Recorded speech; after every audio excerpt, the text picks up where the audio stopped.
at the Revolution Radio Zazzle store, once you can get t-shirts, coffee cups, even a baby onesie. Or you can just plain donate to the cause. We cannot continue without your support, and your support is what helps pay the bills. So please, if you wish us to continue, please stop by our station support page and drop a dime on us. Revolution Radio, where information never sleeps.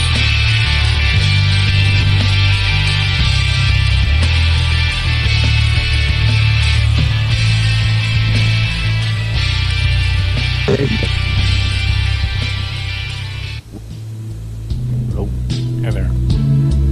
Stand by.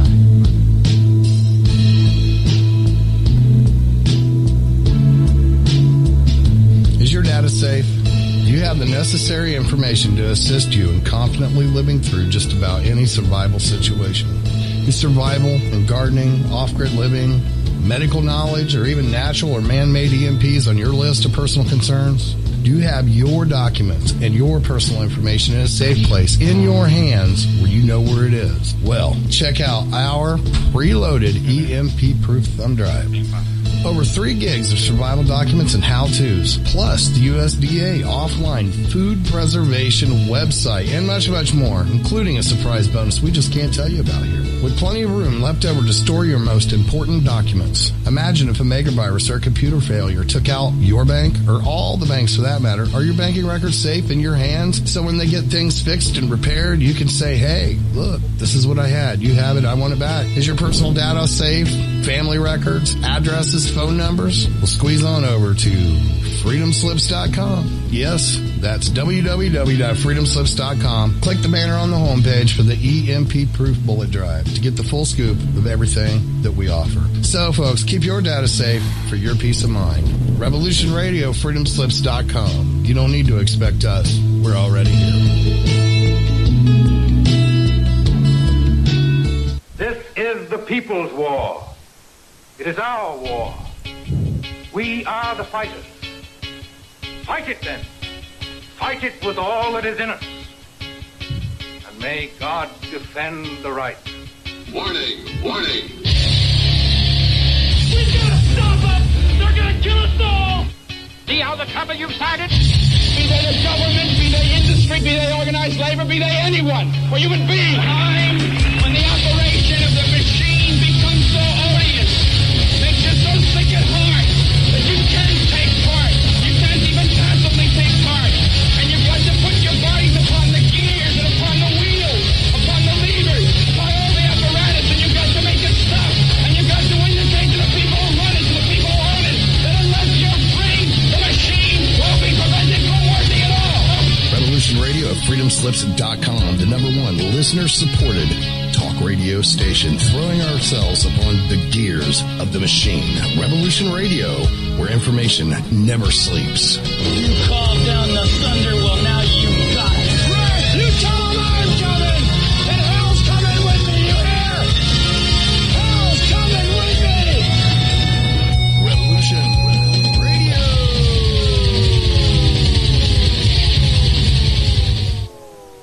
How healthy are your arteries? Deteriorating circulation has a number of early warning signs. High cholesterol, high blood pressure, fingers and or toes often go cold, arms and or legs often go to sleep, sharp diagonal crease in the earlobe, short walks cause cramping or pains in legs, memory is not as good as it used to be, ankles swell late in the day, chest pain after physical exercise or emotional stress. If you experience even one of these symptoms, your circulatory system is crying out for attention. Extendivite is a natural solution to help improve your overall health. Extendivite is not your average heart tonic. To order, call 1-877-928-8822 or visit heartdrop.com or find us on Amazon. Extend your life with Extendivite. The opinions expressed on this radio station, its programs, and its website by the hosts, guests, and call-in listeners or chatters are solely the opinions of the original source who expressed them. They do not necessarily represent the opinions of Revolution Radio and freedomslips.com, its staff, or affiliates. You're listening to Revolution Radio, freedomslips.com, 100% listener-supported radio, and now we return you to your host.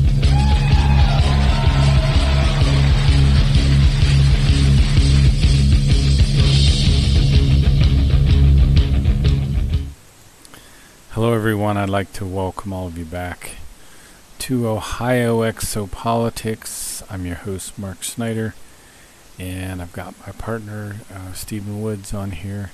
Stephen, how are you? Doing great, Mark. How about you? I'm hanging in there, man. I'm real busy these days at work, and work for a company that's really, really growing, and business is booming, which is good and bad. And you feel a certain amount of pressure during the week, and Sure. you know how that is. And, Oh, yes. but I hear that President Trump was in your part of the neighborhood. No, really? I didn't hear that. Oh, yeah, in Michigan. There was some kind of big Trump rally in Michigan. I think there were like 140,000 people that tried to get into a rally with only 15,000 seats. A lot of Trump fans in Michigan. All right. You didn't see him during any of that? You didn't? It was on the news or whatever. No, I didn't catch it. Jeez, Yeah. I'm living in a bubble or something. You could watch it on C-SPAN. It was pretty good. I really enjoyed it. He's quite pumped since there's no collusion, no Russian collusion, which I think a lot of us really knew there was no Russian collusion. The whole idea of it's kind of crazy. Last Sunday, I did a show with Solaris, and it was a great opportunity to get to talk with her a little bit. She'll be on in the second hour, so that should be a lot of fun. We'll be talking about, well, what we're going to talk about the first hour is the book called The Might of Thoughts. Then I'm going to go into Creational Natural Laws, talk a little bit about the Giza intelligences, and then to the Hyperboreans. The second hour, I'm going to talk some more about news, which I just talked about the Trump thing. I'm going to go into the New World Order a little bit, and I get a feeling we won't cover any of the other stuff after that. But I'm gonna, if there's time left, I'm gonna talk a little bit about Atlantis and Nocodamian. So, but I wanted to ask you, you were gracious enough to send me this humongous book, The Talmud of Emmanuel. Did you get all the way through this monster yet? I did, yeah. Wow, that's impressive. And did anything stand out to you that was just like so interesting that just kind of blew your mind? Just coming from the old Christian background, it closes the loop on a lot of questions I had, maybe, Mm-hmm. Yeah. Overall, I mean, it's been a while since I read it, but I think overall it was just, it confirmed some of the thinking I had. Suspicions you might have had? Yeah, but and there's like a flow to it. It makes sense. It's more logical. Oh, yeah. It's a lot more logical. It's so interesting. My studies of the Meyer material, for some reason, for the past 4 or 5 years, I just keep like going over the book, The Might of Thoughts, so much because I think I just get the opportunity to apply it so much every day. And there's all these other areas that I would like to cover. And sometimes I feel like I'm getting too stuck in one place. But it's more of just a necessity than anything else. Yeah, I find the same thing. Yeah? It's just simple, and maybe at this point in my development, that's exactly what I need. It's maybe basic, but it helps your life a lot. Are you more in the Might of Thoughts or in the Way to Live book? The two of them, I'd say, are my primary ones I go to refresh things. Yeah, that makes sense to me too. And how did you kind of get started with the Meyer material? Was it Randy Winters, or how did you first? I think I first heard him about, there was another person that mentioned his name, and I can't remember who that was. I was listening to a different podcast, but for some reason the name stuck out, and I said, I will Google it. And of course, went through the typical cognitive dissonance. And did you? Yeah. So, but I was interested in the spiritual teaching of it, and but of course, you're going to be exposed to a lot of things that make you just, that can't be true. And as I worked my way through it, it began to make more and more sense and logical. And but yeah, I think Randy was probably one of the ones I hooked on first on the YouTube type stuff. Yeah, there's a strange story there. I don't understand it all. When I was in Munns Park, I talked to Michael Horn about it, and it's. I think both Randy Winters and the other guy that headed up the private investigation group that went over with Colonel Wendell Stevens. His name escapes me at the moment. But I think these people, they got slammed with so much publicity that it was just hard for them to deal with, And there's so many haters, and I think they just, kind of pulled back from it all, He did a good job, I think, in presenting the material like you. I mean, he was easy to listen to and relatable. I mean, I understand he may have added some things to it that maybe he shouldn't, but right. But he was an entertaining person to listen to. Very, very much so. And that's how I got started too. Just kind of listening to Randy Winters, and I was more focused on the contact reports for years before I ever got into any of the books in the spiritual teaching. But once I got into spiritual teaching, now it's like that is just where it's just so necessary. I just find it so critical. I have to keep going over and over it. I do too. I tend to like either not forget it, but it's like I read it and go, man, why haven't I been applying that? I know exactly. I read it. Yeah, exactly. Yeah. So what I think I'm going to cover a little bit the first hour is, the first half an hour is The Might of Thoughts. And it's a book, if you guys haven't read any of Billy's books, they're all originally written in German. And then various people, usually people in Figu, will translate his books out of the original German into English. Dyson Devine is one of the people that does the translations. And the lady that does them. Marion Eulinger is also, but there's another lady that does the translations as well, who I believe might be in Figu, Australia. Vivian, thank you. Very good, thank you. And so the edition I have of The Might of Thoughts is the 2014 edition, which I think a few things were pulled out of it for whatever reason.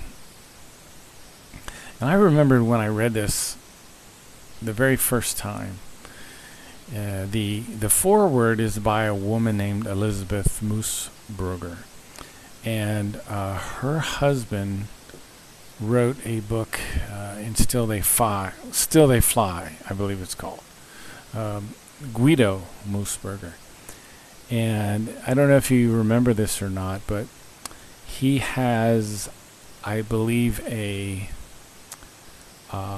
glass jar with some fluid in it that has a piece of fruit that Billy got, either from Era or from some other world or whatever, when Billy was on one of these trips, which I always thought was pretty interesting. But his wife, Elizabeth Moosbrugger, wrote this thing which I thought was it hit me like a ton of bricks the first time I read it.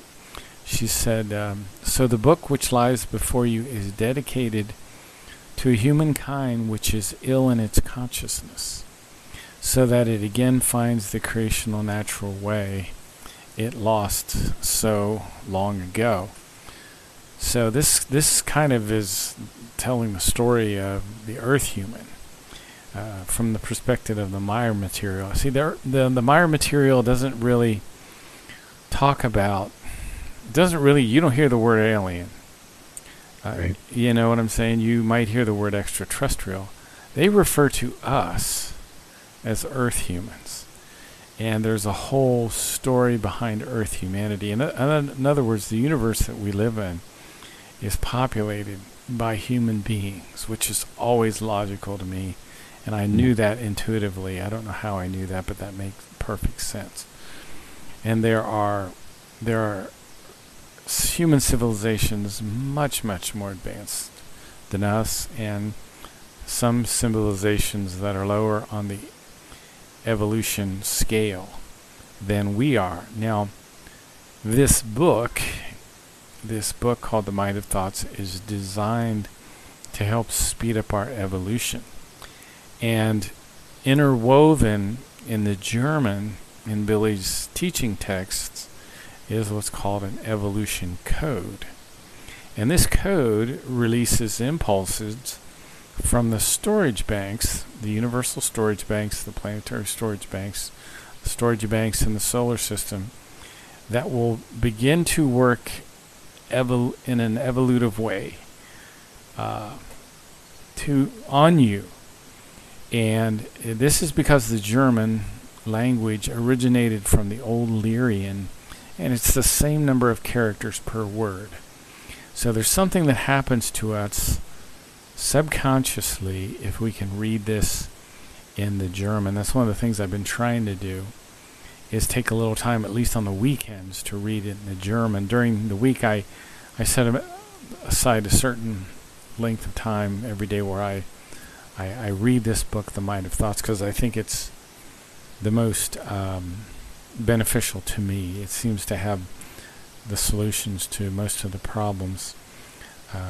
And Billy in this book, in the beginning, talks about something called an impulsation, which is Regung in the German. Excuse my pronunciation if there are any German experts out there that are listening. And this is there's such a thing as a thought Regung and a feeling Regung, and this is like an impulse. Okay, so we get impulses from the storage banks. We also get these signals that come from our own spirit form. So this book, anyway, it started out as an article called The Voice of the Aquarian Age, and eventually there was a decision to turn this article into a book. It just kept growing and growing and growing.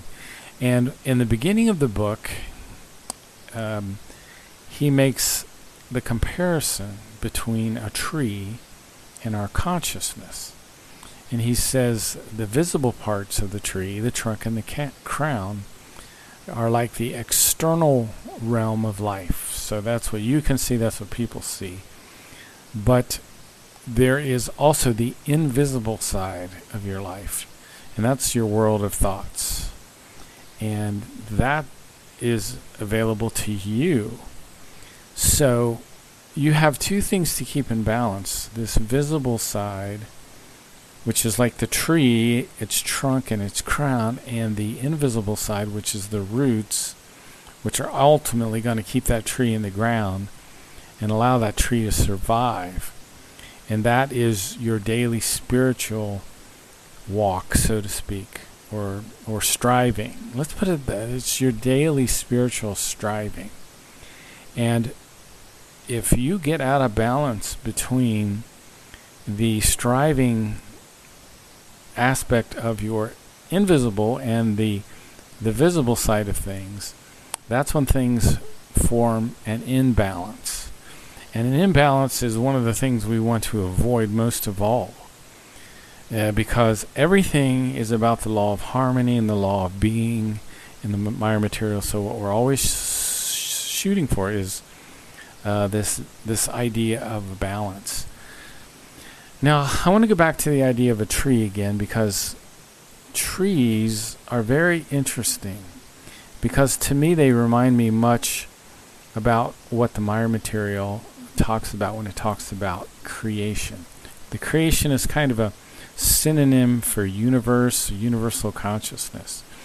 And a tree really has no personality that we can see or understand or relate to. And actually trees do have sex, but it takes kind of an expert to identify what sex a tree might be. But anyway, this is what creation's like. Our universal consciousness doesn't have a sex, doesn't have a personality. A tree has what are called annual growth rings. And if you cut a tree down, you can see in the stump, you can see these rings. And they're concentric. Well, our universe has rings. It has 7 layers, seven rings. And we're in the 4th layer right now, which is the material belt. Our universe is about 46 trillion years old. It has a sister universe called the Tao universe, which is the same age. And both of these universes are in the first stage of their evolution. And most people have no idea that the visible universe is only one of 7 belts. And then most people have no idea at all, including our scientists, that we exist materially in the one belt. And what we need more than anything to do in terms of our evolution is what's called independent thinking. And our whole society is now opposed to independent thinking. The elite, the deep state, the media is completely against independent thinking. And you are attacked, you are called a conspiracy theorist, you're called a right-wing nut job, you're called a UFO crazy person if you have independent thinking. Well, if you have independent thinking, let me encourage you. Because independent thinking is what it takes in order to evolve. And independent thinking is what we're supposed to be doing down here. Only through independent thinking can you have an evolution of the consciousness. But today, more and more people on our planet, their independent thinking is stunted because the television, the radio, the newspapers, the magazines, the books, everything is designed to get rid of independent thinking. And it's hard to imagine that we live in a society where independent thinking is so rare. If I want to give you the perfect example of an independent thinker, let me talk about another host on this radio program, on Revolution Radio, Dr. Jim Fetzer. Please listen to his shows. You will get a blast of independent thinking. He's I wish there were more people like him, because he is schooled in logic, and he taught philosophy and science, and computer science, I think, mostly. So listen to his program, and particularly about what he has to say about Sandy Hook, which I don't know if I want to get off on that tangent right now, but so what's happening is America is being dumbed down by the mass media. And one of the things that the Meyer material teaches us is to have logic versus faith. And you might ask yourself why the writer of Matthew decided to omit the word logic from that book. And we talked about the Talmud of Emmanuel earlier, Stephen, and one of the things that you get from the Talmud of Emmanuel is a very kind of logical book, correct? Yeah. It's very down to earth. It's very logical. And it's good to hear that. And I think logic is important because if you use logic, you are going to be thinking independently. And the whole idea of faith short circuits logic. And I know this is probably, for the Christian listener, this is going to be hard to swallow, as will be the next thing I'm going to cover. Just quickly, reincarnation. Just quickly, one of the people I've been in contact with is a guy named Michael Uderbrook from Figu, Canada. By the way, Stephen, I might have to do the show. I might just have to call him outside of Revolution Radio. I don't know exactly yet, but I'm going to call him and record the program. But he has one of the greatest films out on YouTube. Look for it. I think it's called Reincarnation in the Spirit Form. And he goes over reincarnation very, very much in detail. And I think it's a very important thing to understand. So let me kind of fast forward a little bit in the book, The Might of Thoughts, because I want to cover something called the vicious cycle, which I've talked about before. One of the worst things that can happen to you is something called the vicious cycle. And it's talked about on page 68 of The Might of Thoughts, and it says, if this state is maintained further, then as a result of the continually negative thoughts, the feelings become correspondingly also increasingly negative and transmit themselves in this form to the psyche, whereby they become increasingly negative, increasingly unequalized, and finally the psyche becomes disturbed and sick. And I think there may be two kinds of vicious cycles. There's one vicious cycle caused by negative thinking, like anger, fear, depression, frustration. And this kinds of thinking, it produces feelings which tend to make us feel bad. So we get immediate feedback during our self-observation that something bad or unhealthy is going on. And the longer we stay in that cycle, the worse we feel. And this kind of cycle, typically, it makes us feel worse and worse the longer it goes on. Now, the big solution to this vicious cycle is to focus on a wish dream. And I'll cover this a little bit later in the show. And it doesn't have to be any big thing, just something that will neutralize that negativity. Like, I got a new wish dream that I've been focusing on. It's kind of something totally negative that has, I'm not totally negative, has no connotation either negative or positive. Just raking some hay in my yard. I put a bunch of Timothy grass down earlier in the place where I like to feed the deer, and it kind of turned into hay. And then for some reason I had this vision popped in my mind that I ought to rake that, and that has become one of my wish dreams, is just to go out there and rake, which is the most neutral thing in the world. It doesn't have a positive or a negative connotation, but if you're in the negative loop, it's good to have something that's completely neutral to focus on, because it calms you down and it allows you to get back in a neutral, positive state of mind. And the other thing that you can do is you can memorize. And Billy has a whole series. He has 77 meditative sentences. Mm-hmm. Have you ever read those, Steve?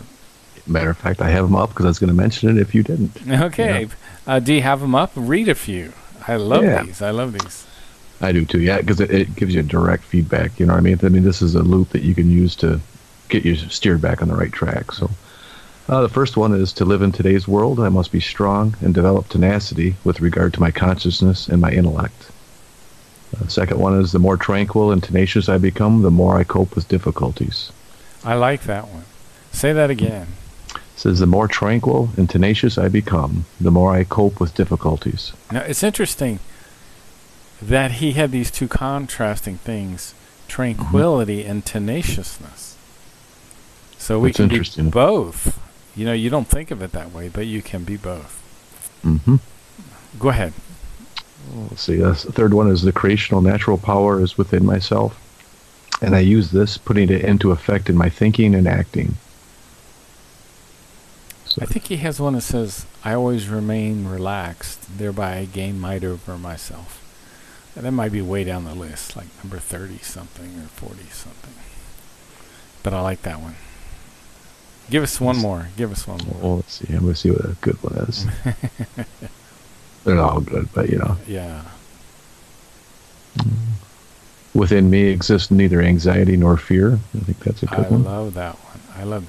But there's a whole bunch of things also from this book, Might of Thoughts, that you can commit to memory. Like,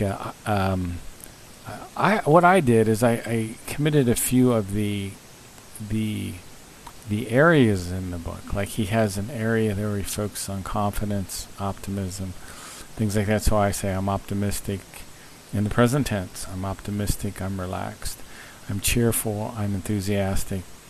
I'm the forger of my own fortune, I'm the creator of my own good luck. I do not allow my thoughts to drift on the ocean of life. I steer my thoughts like a captain steers his ship. It is the nature of the thoughts that by their might alone every conceivable thing can be brought to fruition. The universal creation law says that thoughts enlivened by might and power will have an effect, and that effect is directly related to the might and power of the thought. So we can do both of those, the meditative sentences that Steve talks about. You can memorize passages from this book, which is very good. You can also, Billy has really good passages that talk about love, which I think can help. They help me a lot too. Like, love is the highest principle in all creation, and through it everything exists in absolute logic. Every tiny plant and every tiny animal fulfills its purpose in love, for love will forever be the purpose of our existence. And if it weren't for the love of creation, nothing would exist. And creation radiates love.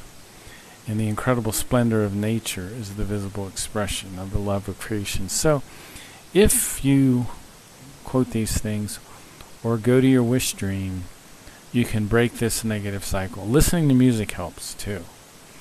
But I always try to lean towards the spiritual teaching to break this in a way that, well, it has, like, I'm not so sure listening to music would, it's more like a treatment.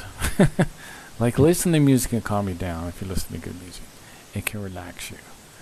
But this kind of teaching and learning can stop the cause rather than treating the symptoms, because the cause is the wrong thinking.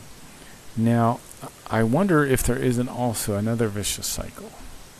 Now, and he hasn't mentioned it as directly. He talks about it kind of in passing, but for example, if you drink too much alcohol, or if you're smoking or overeating, or if you're being lazy, or you're having really extreme religious thoughts, or if you're driving too fast habitually, then this kind of behavior has negative associating effects.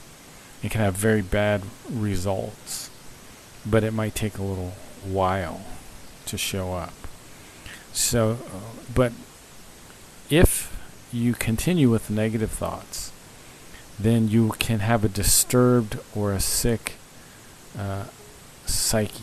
The psyche is the part of your material intellect that controls your thoughts and your feelings, the thoughts and the feelings of the material consciousness.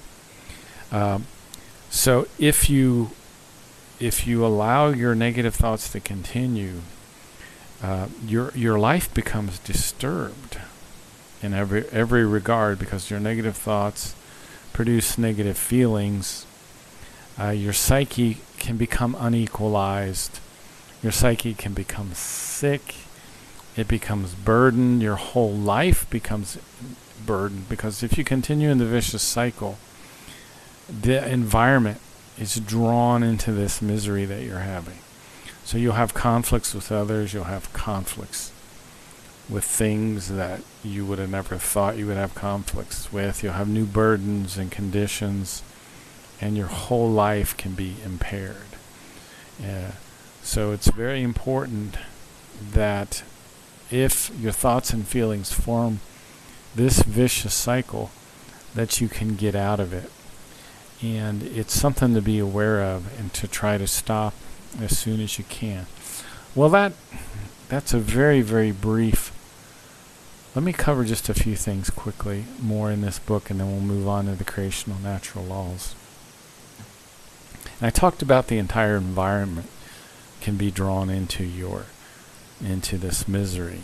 New burdens and prevailing conditions from the outside continually appear, which will impair your whole life situation. And your psyche can become disturbed or even more sick. But if you can get your thoughts into the neutral, positive, equalized state, you can repair this whole thing.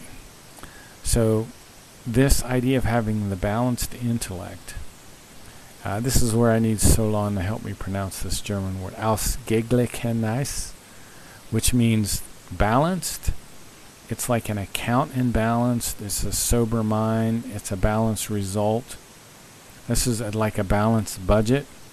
So once your thoughts become balanced, for example, I'm confident, I'm optimistic, I'm relaxed, I'm cheerful, but life has some difficulties that I'm going to have to face. That's a balanced kind of point of view. Then you start to repair your own thoughts, which means that your thoughts are getting mended. So when you, for example, use the wish stream, it helps you to become calm. Same thing by reciting these meditative sentences or other sentences from this book. Once your thoughts become calm, which usually happens as a result of thinking, being occupied with neutral material, like I gave the example of raking hay, very neutral. Once you calm down, then you can start the idea of repairing your thoughts. So wish dream, it can be neutral, it can be pleasant, something that happened in your past, something you would like to happen.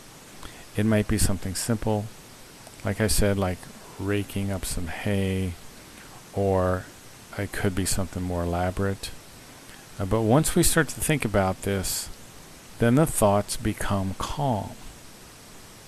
And we want to get to this place where we have no strong emotions, where we're sincere, serene, we're composed. Okay, now you can start to think. Now you can repair, literally heal yourself. Now, our society is another situation. And I keep looking back to World War II. And I keep looking at the fact that the opposite of calm and serene was some of this destructive rage that took place in World War II. And let me read a little bit of Contact Report 432, which says, not even the Nazis have operated in these contexts of unbelievably destructive rage. Consequently, only the USA can be taken as an example, who in the same measure let their destructive rages have free reign in Second World War II at Hiroshima, Nagasaki, on diverse Japanese islands, as well as in Germany and Dresden and Schweinfurt and so forth. So we as a society had this destructive rage in World War II. I hope it's not coming back. So there were more people, and this is going to shock you. Check me. Go look this up. There were more people killed in the invasion of Okinawa than were killed during the dropping of the atomic bombs in Japan. So in a sense, America behaved as if driven by a very great rage, a very destructive rage, can come about if we do not learn to calm our thoughts. So Might of Thoughts, page 72, it says, at any rate, with a matter or a subject and so forth, which has absolutely nothing to do with the actual problem, something completely neutral that you're thinking about, thereby that your thoughts become calm, which leads to the actual problem then being tackled calmly and considered more readily. And one of the German words there is Ruhe, R-U-H-E, which means peace, quiet, silence, calm, tranquility. So that's what I wanted to cover in the Might of Thoughts, and we'll do a quick review on the creational natural laws. So we have a universe. It has an intelligence. It has a consciousness, but it's not a God. It's still evolving. It's not a heavenly father. It's called Schöpfung, is the German word for creation. And the universe we live in is the material manifestation of the wisdom of creation. So everything which exists in the whole universe is the manifestation of the might and the infinite true love of the consciousness of our universe. And our physical universe is existing in the fourth of 7 belts. The fourth layer, it's a material belt. And this creation that we live in is said to have infinite and effective love. It has an incredible splendor which can be seen through nature. And there's something called creational natural laws. And the first law of love refers to the highest form of love. It's an effective love. It's not romantic love. It's a love based on respect and wisdom. You probably, if you're living by the law of love, you won't destroy nature. You'll be very happy with nature. And the last thing you want to do is destroy nature. Now the second law is the law of striving, which is the fundamental law of all evolution. Without striving, there is no life. You cannot be happy as a human being unless you're striving consistently. Striving is the very nature of the human being. If you're having a time of grief and depression, pick up your striving. It will help. Striving can be as mundane as cleaning your garage. It can be as advanced as your day job, whatever that might be. And the law of striving is the fundamental law of all evolution. If you're depressed, continue, increase your striving. Now the law of harmony is the bipolar structure and composition of everything, the positive and the negative. The law of harmony is maintaining a neutral, positive, equalized balance in your thinking. It's what the whole book of the Might of Thoughts is about, so you can maintain this law of harmony. There's a law called the law of prosperity and abundance. If you follow those first 3 laws, you're much more likely to have prosperity and abundance in your life. Now there's another law called the law of universal creation, and that says that every thought that's enlivened by might and power must as a cause also bring an effect. That means your thoughts, whether they're negative, if they're negative, they bring negative events. And the more negative your thoughts, the more might and power those negative thoughts have, the more that affects your life negatively. And by the same token, the more might and power you have your thoughts, the more positively that affects your life. There is a creational natural law associated with human population and planets that are Earth-like, where human beings typically live.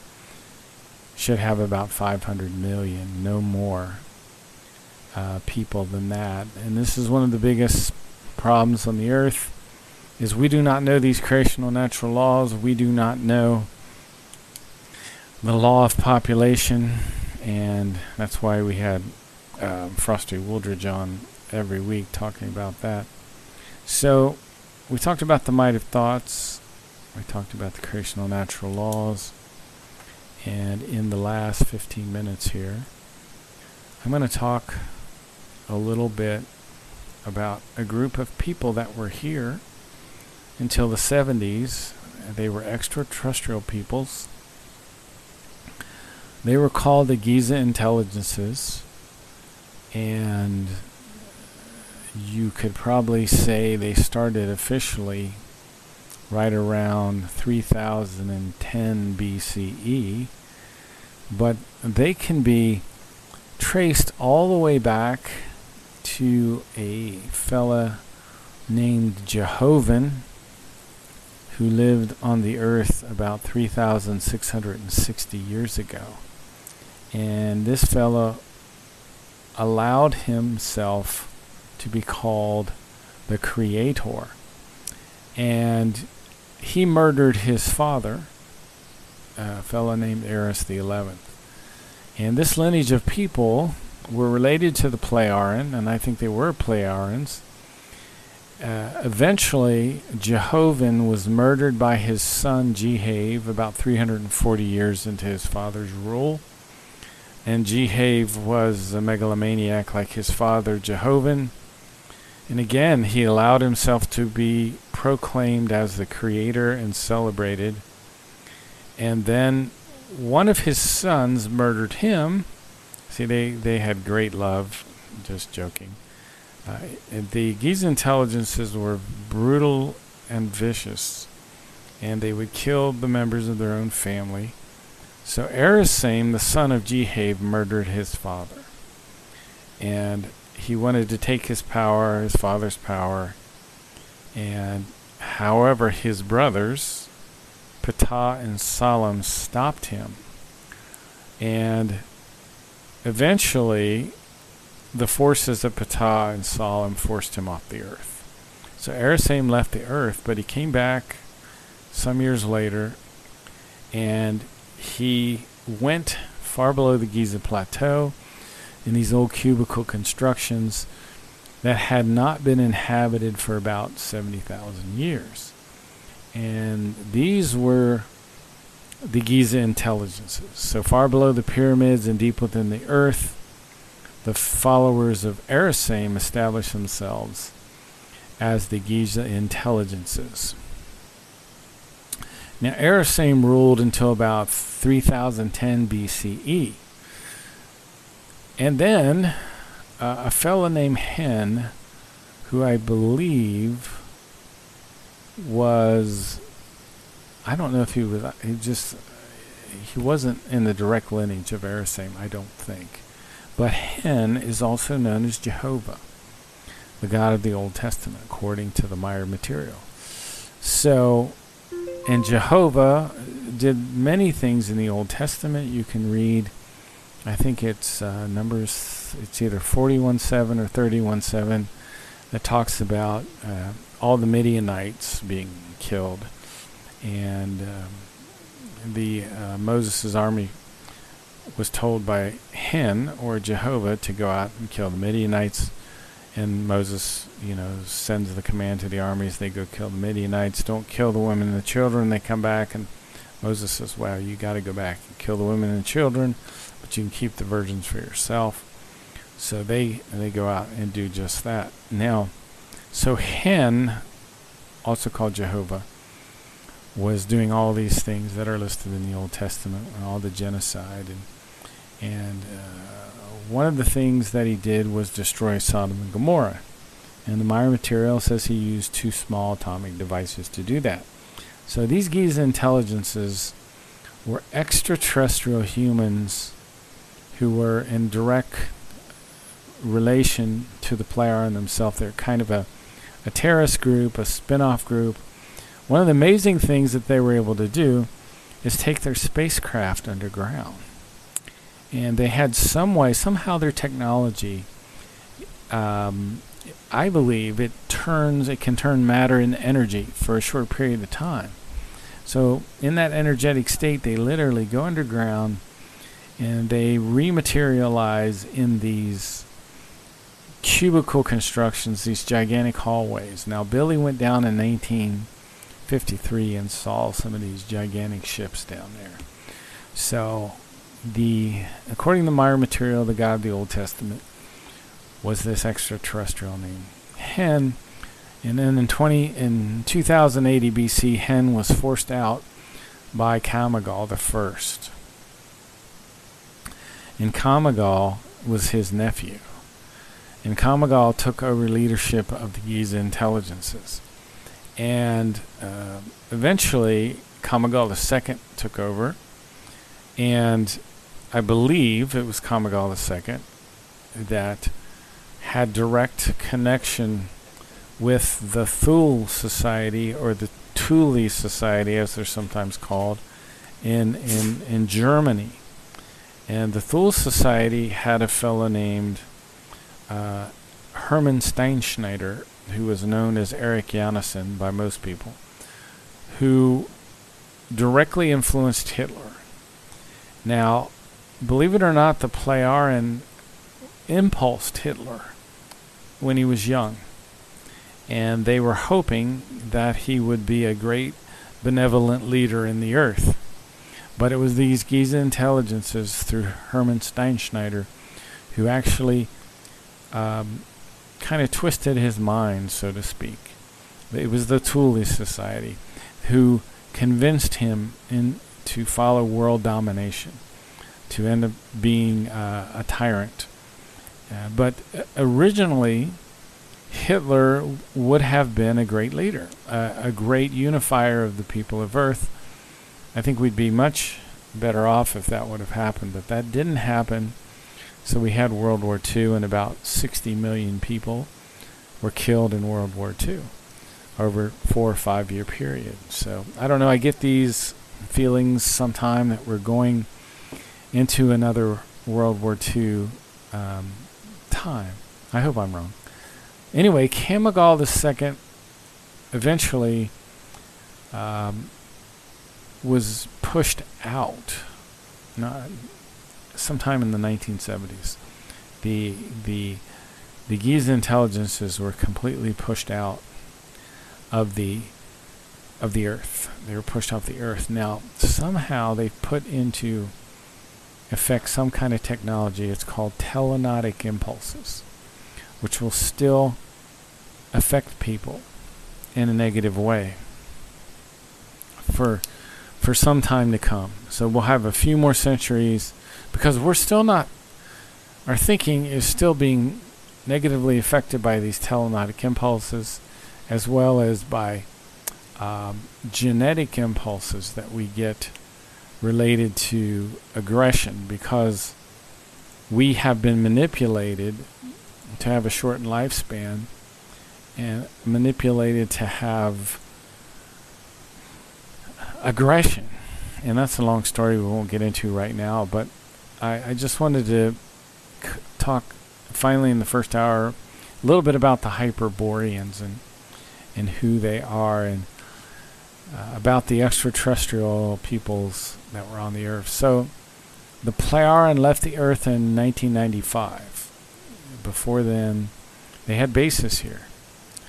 And they finally revealed their true identity. They live about 80 light years beyond our Pleiades in a different space-time configuration in the Plejaren star system on a planet called Era.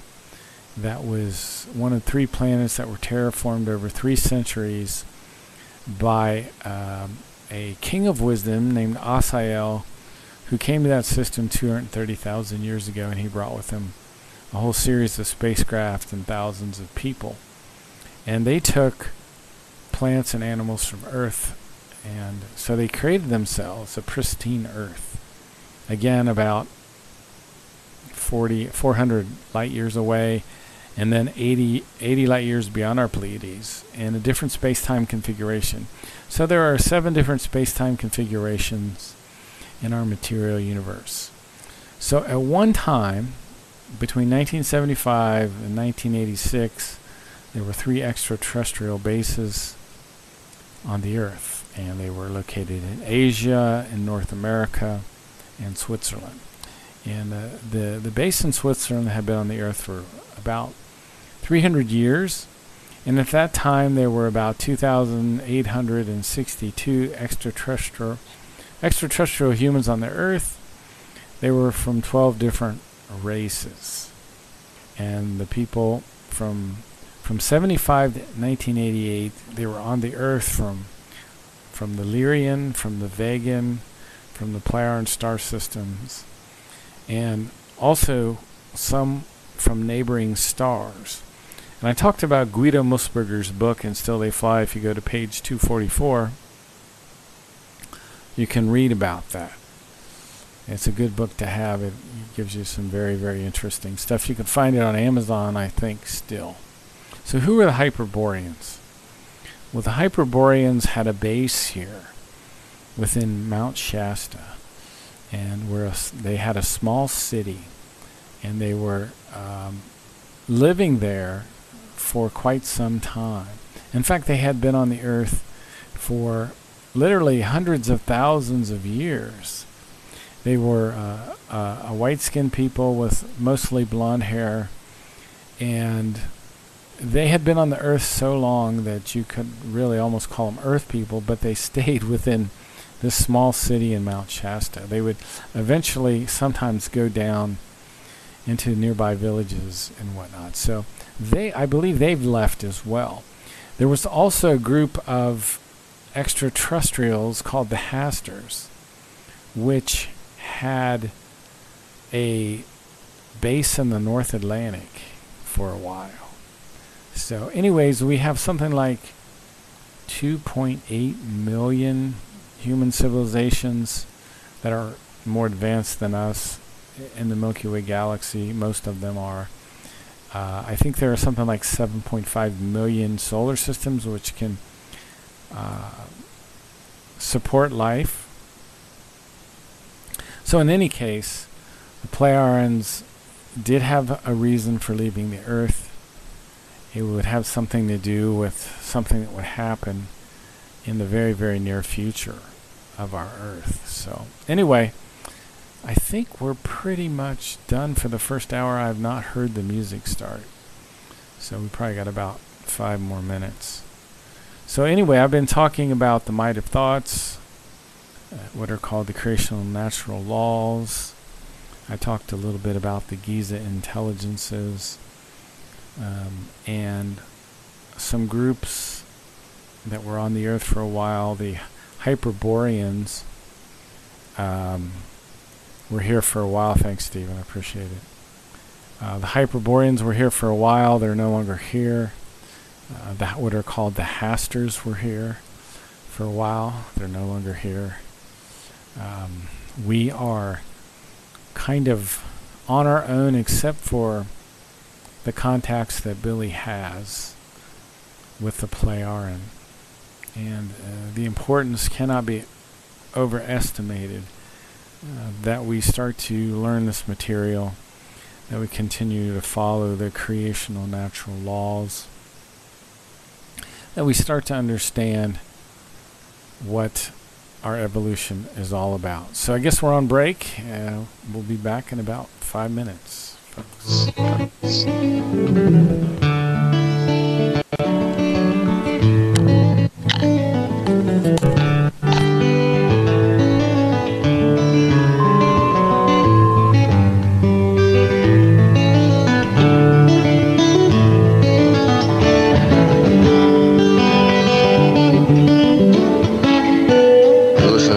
Radio at freedomslips.com, and we'll be right back after this message.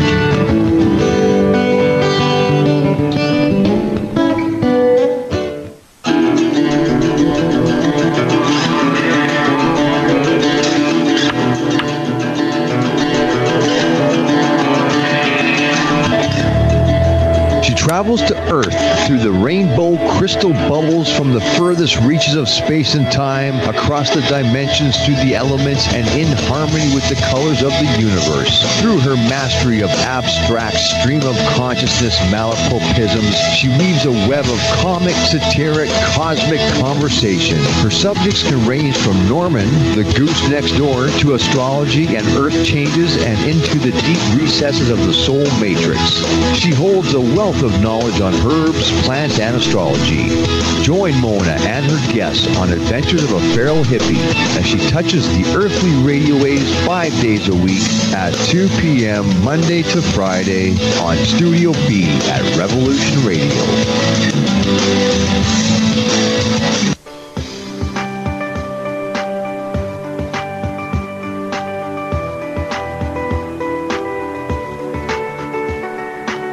Transcending time and space, let us take you to the place inside your mind where thoughts divide and mysteries unwind. Join us every Monday evening right here on Revolution Radio at freedomslips.com from 8 to 10 p.m. Eastern Time.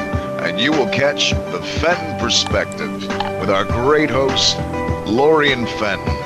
Come listen in as she shares her amazing stories from the past to present, along with all of her guest secrets to the future. That's the Fenton Perspective every Monday evening right here from 8 to 10 p.m. Eastern Time, only on Revolution Radio. Oh, and you don't need to expect us. We're already here.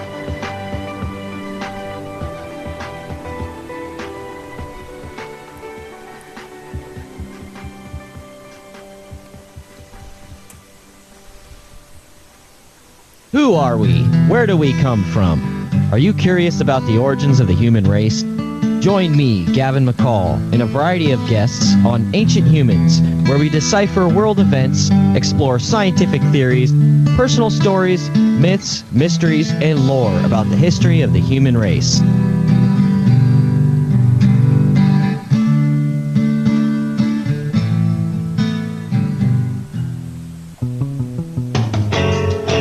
Hi everybody, it's me, the Fetch, host of Inside the Eye Live. Before the Sunday mainstream media political pundit talk shows, there's Inside the Eye Live, where we break down some of the weekly mainstream media talking points before the talking points even get aired. Add in some entertaining stories, weather, cats, intriguing and informative guests, and you get one of the most listened to Saturday morning streaming media political talk shows going today.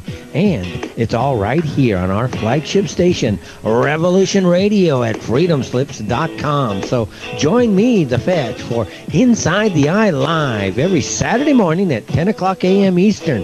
It is truly intelligent media for the politically aware.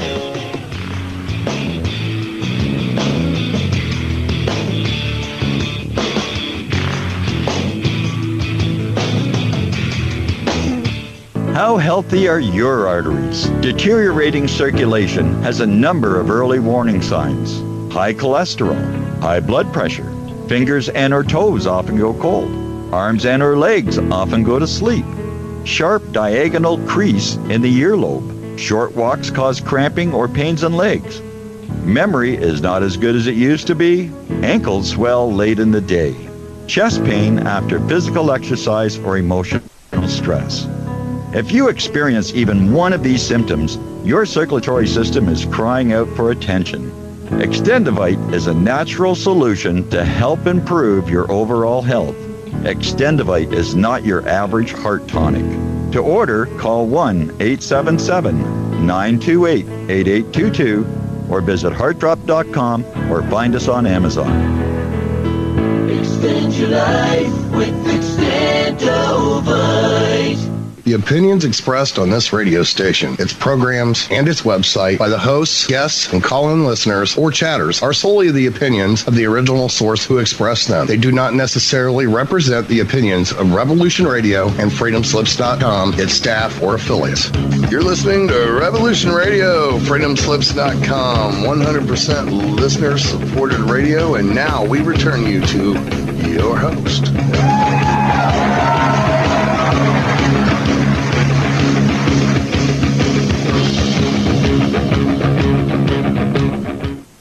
Hello, everybody. Hello, everybody. We got the echo. I might have to hang up, folks. It's very strange. Do you guys see that desktop from another computer showing up on the screen?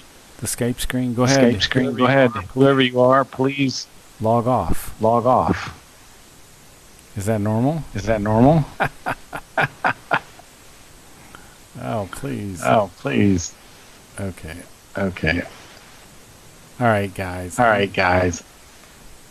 I'm going to have to bail. I'm going to have to bail. I'll call back in. Call back in.